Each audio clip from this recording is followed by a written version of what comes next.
말씀 제목 한번 따라하겠습니다. 씨를 심는 원칙. 한번 더 따라하세요. 씨를 심는 원칙.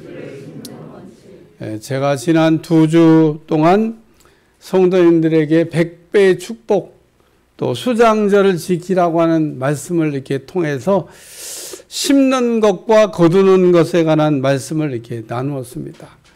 농부가 농사를 이렇게 어떻게 짓습니까? 농부는 거두고 싶은 것을 그 밭에다가 이렇게 심습니다.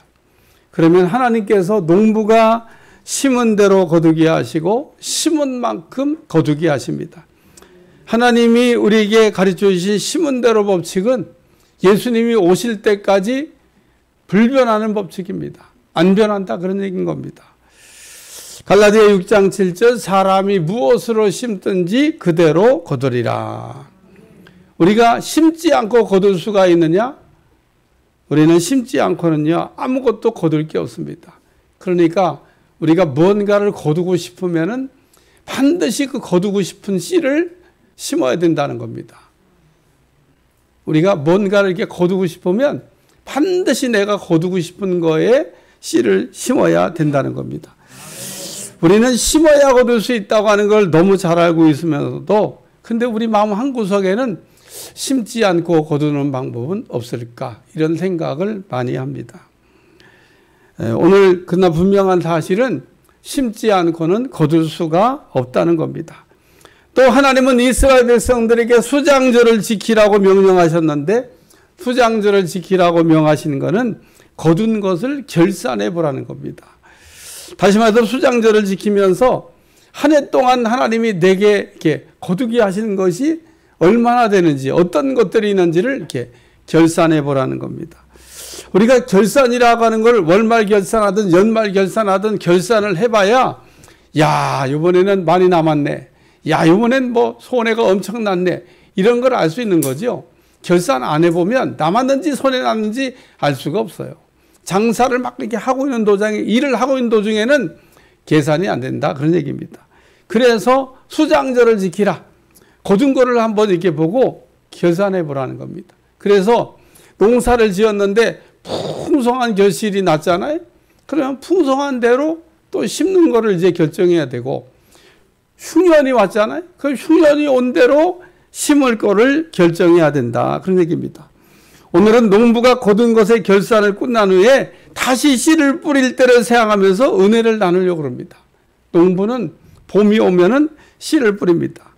왜 봄이 오면 씨를 뿌립니까?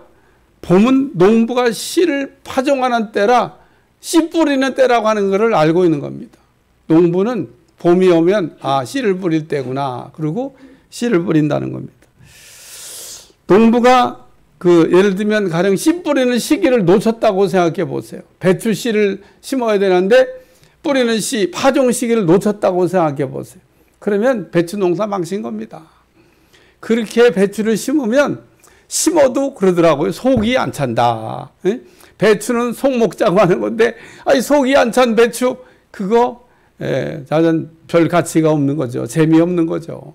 그러니까 배추는 딱 심어야 될 어떤 날짜가 있는데 그때 심어야 속이 꽉 찬 배추를 만들 수가 있다. 뭐 그러더라고요. 여러분 이렇게 그러기 때문에 씨라고 하는 건 딱 심을 어떤 때가 있는데 그 때를 놓치면 안 된다는 거예요. 농부가 봄이 오면 씨를 이렇게 뿌리듯이 우리가 씨를 심으라고 성령께서 감동을 우리에게 주십니다. 혹 성령께서 씨 뿌리라고 감동을 여러분한테 주시는 걸 이렇게 받았다 그러면 씨를 뿌리셔 보시기를 축원합니다. 이렇게 성령께서 주시는 감동을 따라 씨를 뿌리면 반드시 100배의 수확을 거두게 하신다는 겁니다. 오늘 우리는 어떻게 씨를 파종하고 어떻게 또 그 씨를 이렇게 심어야 되고 또 씨를 심었다 그러면 마무리를 어떻게 해야 되는지를 생각하면서 은혜를 받으려고 합니다. 첫째는 다른 성령의 감동으로 씨는 어떻게 심는 거냐? 씨는 성령의 감동으로 심는 거다. 그 얘기인 겁니다. 계시록 3장 6절 귀 있는 자는 성령의 교회들에게 하시는 말씀을 들을지어다. 성령이 교회들에게 말씀을 하신다. 성령이 교회들에게 감동을 주신다. 이런 말씀입니다. 우리가 씨를 심는 거의 첫 번째 원칙은 성령의 감동입니다. 성령의 감동은 마음의 부담으로 우리에게 옵니다. 교회에서 어떤 거를 이렇게 광고를 이렇게 하잖아요.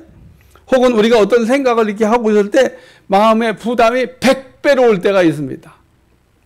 누구 얘기를 듣고 있는데 부담이 100배로 올 때가 있습니다. 그러나 우리가 이렇게 마음에 이렇게 부담으로 오고 있는 게 바로 성령께서 주시는 감동이다. 그런 얘기인 겁니다.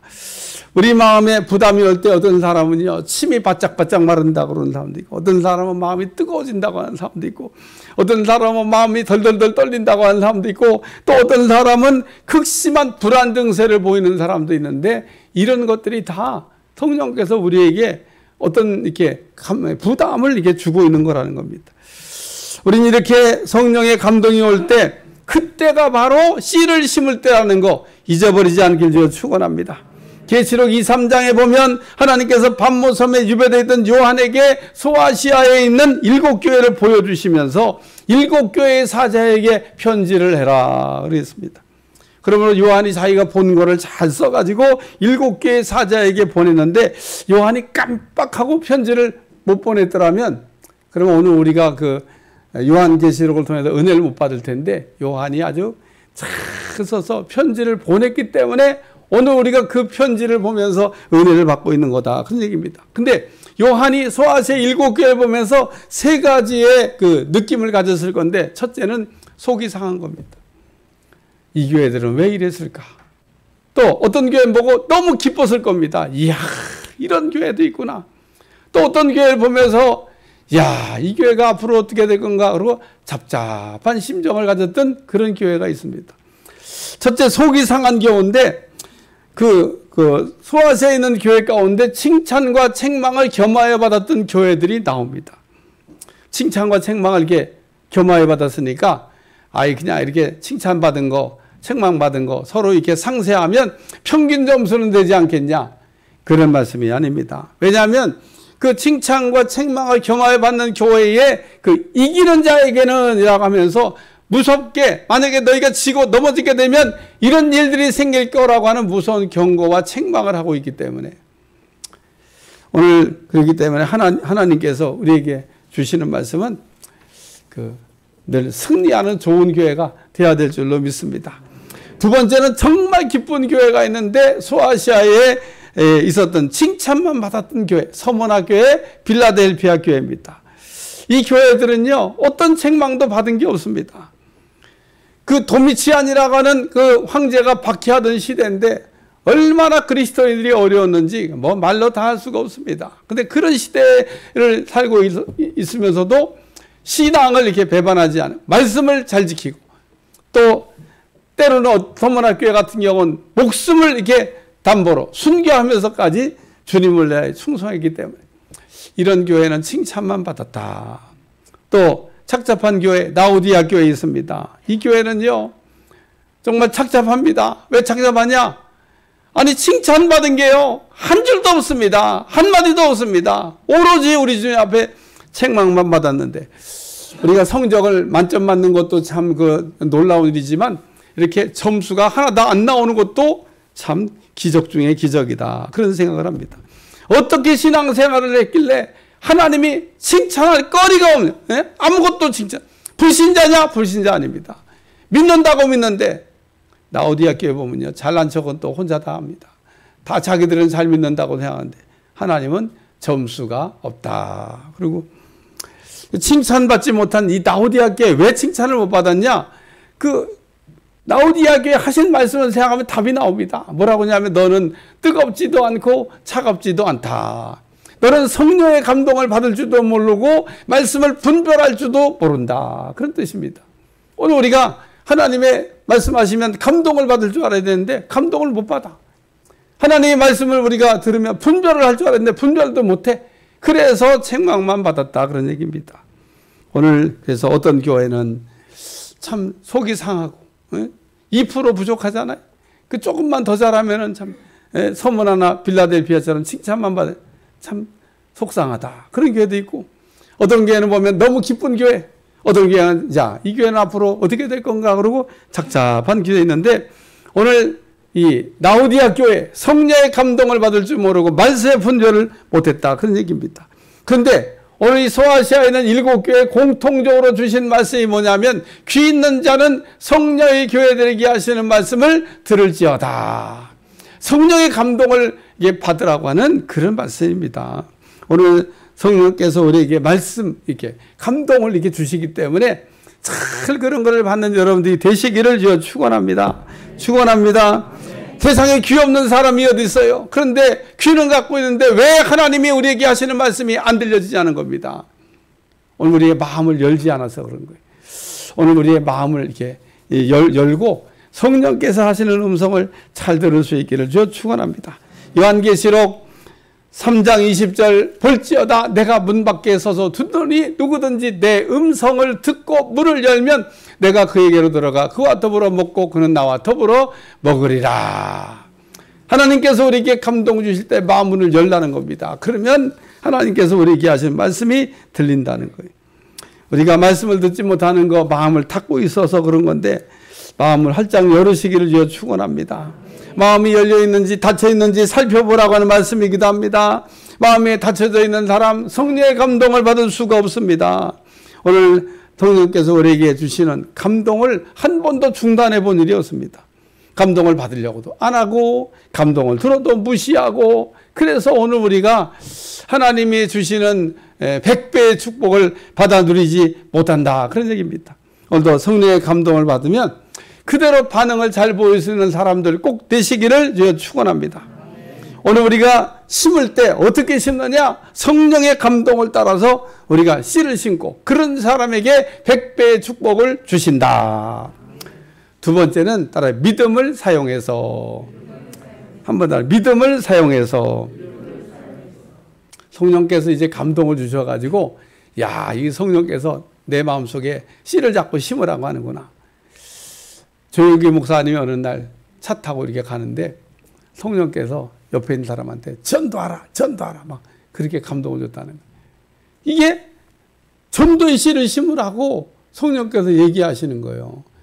또 성령께서 어느 날 헌신해라, 헌신해라. 그리고 감동을 주면 헌신하면 되는 겁니다. 그러니까 성령은 다양한 방법으로 우리에게 심으라고 우리에게 감동을 이렇게 주십니다. 오늘 성령의 감동을 받아갖고 씨를 심어야 되는데, 씨를 심을 때 필요한 게 뭐냐? 믿음이라는 겁니다. 우리가 씨를 심을 때는 따라서 믿음으로 심자.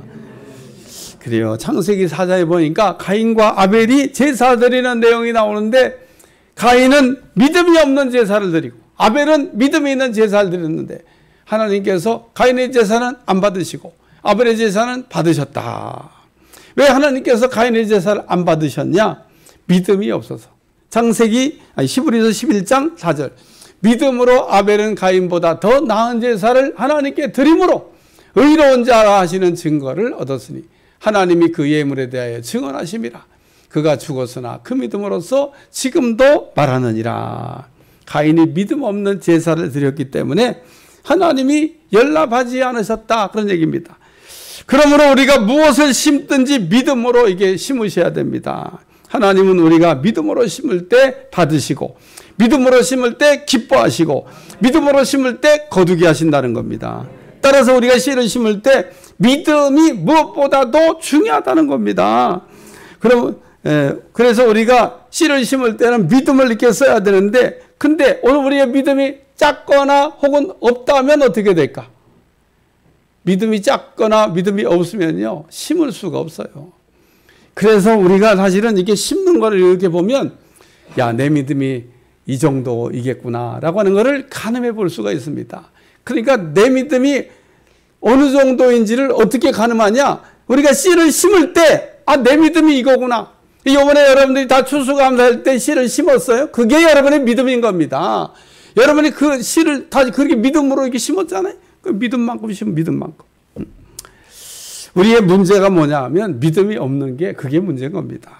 믿음이 없는데도 어떤 사람은 나만큼만 믿음이 있어 보라 그래라. 그리고 믿음이 아주 크다고 생각을 하고, 어떤 사람은 또 믿음이 큰데 또 작다고 생각하고, 믿음을 이렇게 내 믿음이 이 정도 되겠구나. 그리고 믿음을 가늠하는 거. 씨를 심을 때 알 수 있다는 겁니다. 씨를 심을 때 뭘 쓴다고요? 믿음을 쓰기 때문에. 예수님의 제자들도 믿음이 그게 크지 않았던 것 같아요. 예수님이 부를 때 믿음 좋은 사람들을 불러가지고 쓰신 게 아니기 때문에 예수님의 제자들도 믿음이 이렇게 부르심 받았을 때 별로 그렇게 크지 않았습니다. 어느 날 예수님과 제자들이 갈릴리 바다를 배를 타고 건너가는데 요즘 막 큰 배처럼 그런 배 타고 건너가는 게 아니고 그 옛날 배가 얼마나 손바닥만 했겠어요? 그냥 옹기종기 타고 이제 건너가는데 예수님은 아마 사역에 피곤하셨든지 배 앞에 있는 고물에서 떡 주무시고 계신데 제자들이 보니까 이게 상황이 심상합니다. 그냥 배가 뒤집혀서 곧 빠져 죽을 것 같아요. 막 풍랑이 거세고 바람이 불어오고 야 우리 이러다 다 죽겠다. 그래갖고 예수님은 주무시고 예수님 안 주무셨으면 예수님이 어떡하나요? 그러고 같이 대책해야 할 텐데 예수님은 주무시고 제자들끼리 그냥 회의를 했는데 결론 예수님을 깨우자. 그게 답이에요. 예수님 막 흔들어 깨웠는데 예수님이 풍랑을 잠잠케 하시고 하셨던 말씀 믿음이 적은 자들아. 그리고 제자들의 믿음 적음을 이렇게 꾸짖었습니다. 오늘 우리는 살아가면서 무엇보다도 믿음이 큰 사람 되시기를 주여 축원합니다. 우리의 믿음이 적을 때 나타나는 게 뭐예요? 그게 의심입니다. 의심. 이것도 안 믿어지고 저것도 안 믿어지고 다 안 믿어집니다. 하나님의 말씀을 여러분 읽으시면 어떻게 다 믿어지세요? 다 믿어지면 그 믿음 좋은 거예요. 근데 하나님의 말씀을 읽으면서 이것도 안 믿어지고 저것도 안 믿어지고 그래서 오늘 우리의 믿음이 이렇게 떨어지거나 믿음이 없을 때 많아지는 게 뭐냐? 의심이라는 겁니다. 믿음이 이게 막 올라가잖아요. 그러면 의심이 아침 안개처럼 싹 사라지게 됩니다. 또 우리가 믿음이 이게 작거나 믿음이 없을 때 나타나는 현상이 뭐냐? 그게 무반응입니다. 반응을 안 해. 꼭 죽은 사람처럼 하나님 말씀 들어도 그냥 반응이 없어요. 근데 우리가 안 대로 창세기 12장에 아브라함에게 하나님이 갈대아울에 나타나가지고 너는 내 본토 친척 아비집을 떠나 내가 내게 지시할 땅으로 가라. 그러니까 아브라함이 갈 바를 알지 못하고 갔다. 이것이 아브라함의 믿음이다. 그렇게 얘기하고 있습니다. 믿음은 그릇 같은 겁니다. 따라서 믿음은 그릇 같은 거다. 개인의 믿음에 따라서 그릇의 크기가 다릅니다. 한마디로 믿음의 그릇은 모든 사람이 동일한 게 아닙니다. 여기 우리 성곽에 앉아있는 분들이 다 믿음이 있는 분들입니다. 그런데 그 믿음은 다 있지만 어떤 사람의 믿음의 그릇은 크고 어떤 사람의 믿음의 그릇은 작고 그렇다는 겁니다. 믿음의 그릇에 차이가 있다는 거예요. 우리는 교회의 직분이나 연륜이나 나이에 따라서 믿음이 있다고 생각하는 분들이 있는데 정답 아닙니다. 어떤 사람은 직분도 없고 나이도 어리고 그런데 믿음이 큰 사람이 있을 수 있고 반대로 어떤 사람은 직분도 있고 나이도 어른인데 믿음이 그냥 종쟁이같이 작은 사람도 있을 수 있다는 겁니다. 그러므로 우리는 믿음의 그릇을 크게 만드셔야 돼요. 믿음의 그릇이 커지면 많이 담을 수도 있고 많이 심을 수도 있습니다. 다시 믿음의 그릇이 크면 많이 담을 수도 있고 많이 담는다는 얘기는 하나님이 주실 때 담을 수가 있다는 거예요. 하나님이 주시는데 그릇이 작잖아요. 담을 수가 없어. 또 하나님이 좀 감동을 위해 심어야 되겠다. 그러면 많이 담겼으니까 많이 또 심을 수가 있다. 그런 얘기입니다. 근데 그릇이 작으면 담는 것도 작아. 하나님이 그냥 작은 그릇에 누르고 훔치도록 막 꽉꽉 눌러 담아줘도 그런 만큼 담기는 거지 그 이상은 아닙니다. 그러니까 또 심을 때도 자기 그릇이 종색이라 그거밖에는 심을 수가 없어요. 아무리 더 쓰고 싶어도 쓸 수가 없어요. 아주 돈이 많은 재벌이 여러분에게 백지수표를 한 잔씩 쫙 나눠주고 쓰세요. 쓰는 대로 제가 그 백지수표를 책임지겠습니다. 마음껏 쓰세요. 편안하게 쓰세요. 이렇게 얘기하면 그 백지수표에다가 여러분이 쓰는 게 다 동일하냐? 동일하지 않습니다. 얼마만큼 쓸까? 믿음만큼 쓰는 겁니다. 재벌이 나에게 이만큼은 주겠지라고 믿는 그만큼 이상을 절대로 쓸 수가 없습니다. 그러니까 재벌이 백지수표를 줬다는 얘기는 내가 쓰는 걸 다 책임지겠다는 거 아니에요? 그래도 내가 쓰는 만큼인데 내가 얼마만큼 쓰냐? 내가 그 재벌이 나한테 줄 거라고 믿는 그 믿음만큼밖에는 못 쓴다. 그런 얘기입니다. 그러므로 믿음이 큰 사람, 믿음이 적은 사람, 심을 때 보면 알 수 있습니다. 오늘 우리가 믿음이 적으면요, 아무리 더 심고 싶어도 심어지지가 않는 거예요. 혹 믿음이 적은 사람이 믿음 큰 사람이 심는 걸 이렇게 봤어요. 어머, 장로님 많이 심으시네.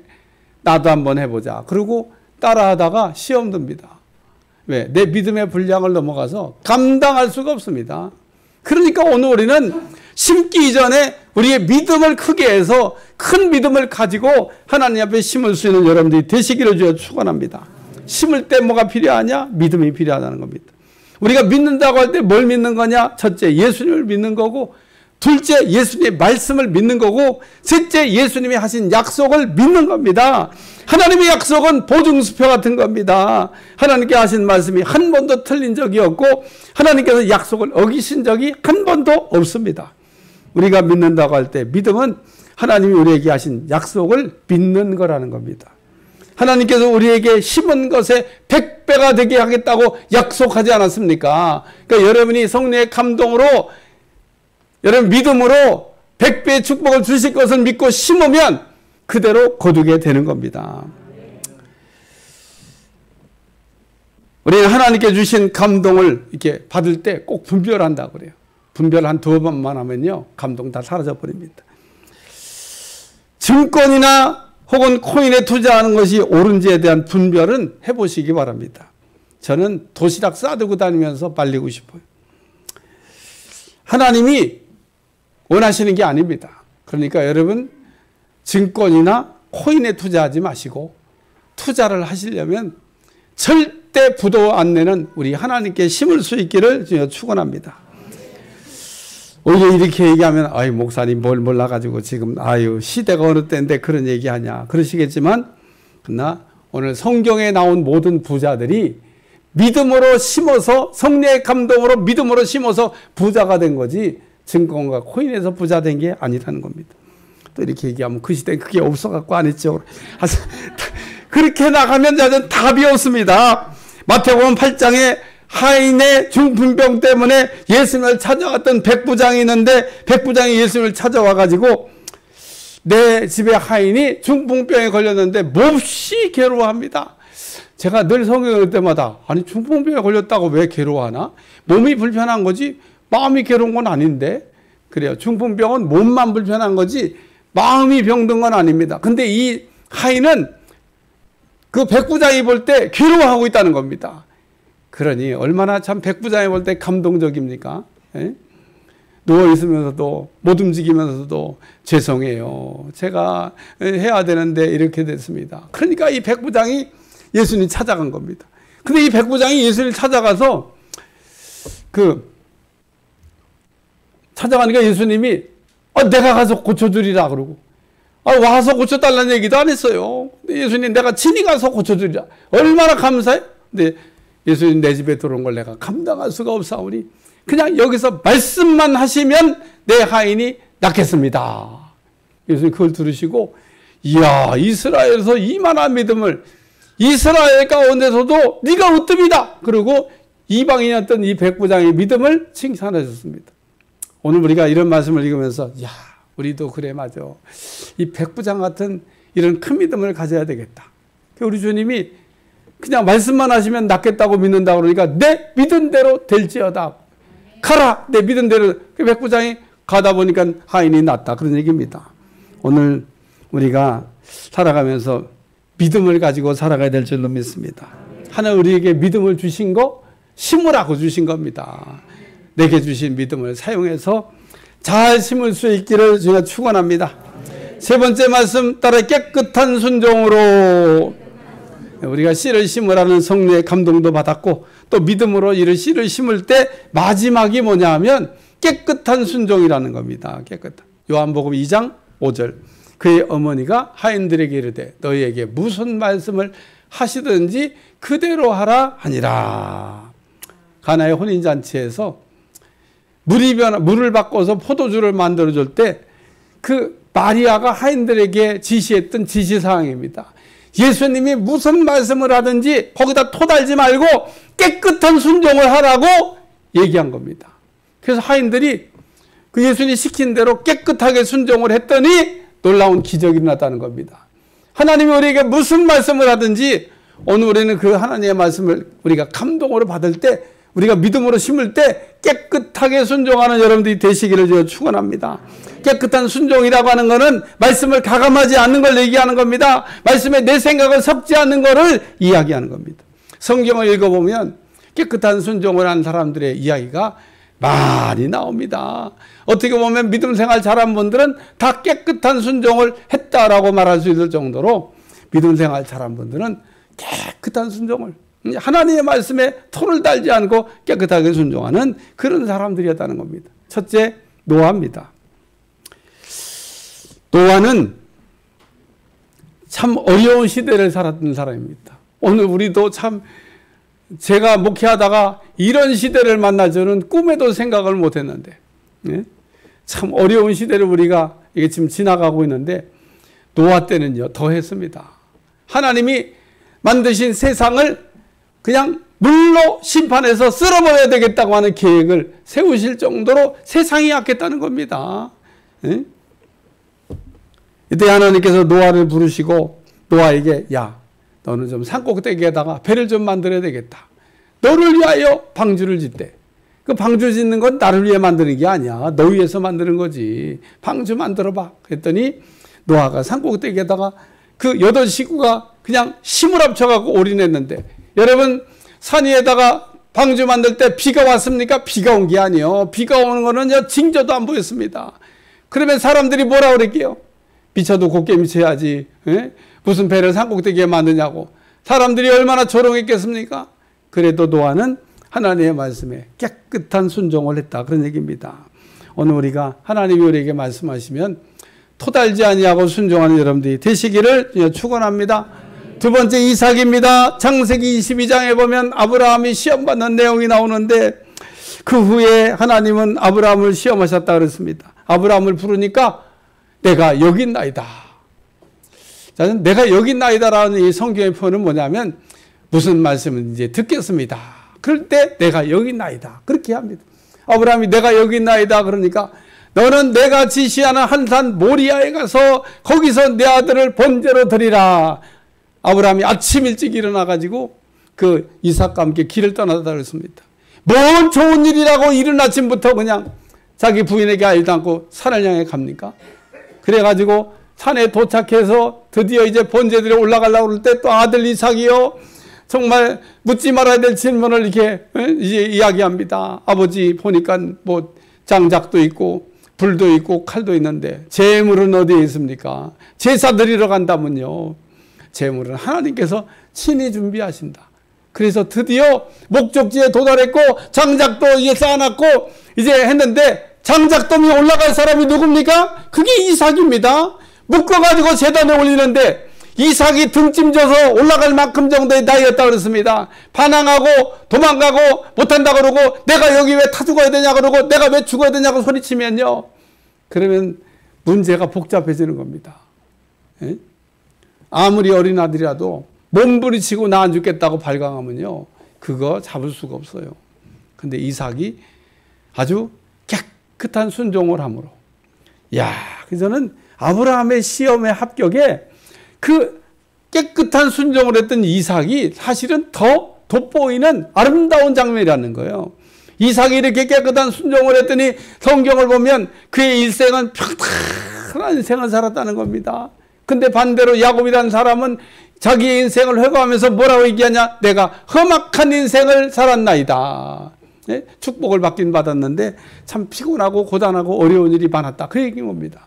근데 이삭은 이게 깨끗한 순종을 했더니 문제는 얼마나 평탄한 인생, 순적한 인생을 살았는지 모릅니다. 여러분도 하나님이 성령의 감동으로 믿음으로 심으라고 어떤 감동을 주시면 깨끗하게 순종하는 여러분들이 되시길 바랍니다. 자꾸 토달지 말라는 거예요. 거기다가 가감하려고 그러지 말라는 겁니다.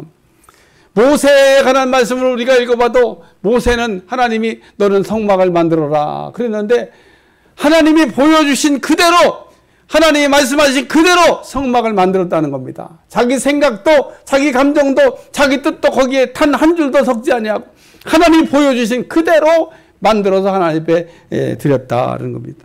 오늘 이게 깨끗한 순종이라는 겁니다. 다윗도 보면 얼마나 깨끗한 순종을 잘하는지 모릅니다. 오늘 우리가 하나님의 그러므로 씨를 심을 때 감동을 잘 받으셔야 되고 감동받으면 믿음으로 심으셔야 되고 믿음으로 심을 때 깨끗하게 순종해야 되는 여러분들이 되시기를 축원합니다. 축원합니다. 기도하겠습니다. 하나님, 참 우리가 씨를 심어야 될 때 씨를 심지 않아서 거둘 곳이 없는 사람 되지 않게 도와주시고 심으라고 감동 줄 때 잘 심는 종들이 다 되게 하여 주옵소서. 예수님의 이름으로 간절히 기도하옵나이다. 아멘.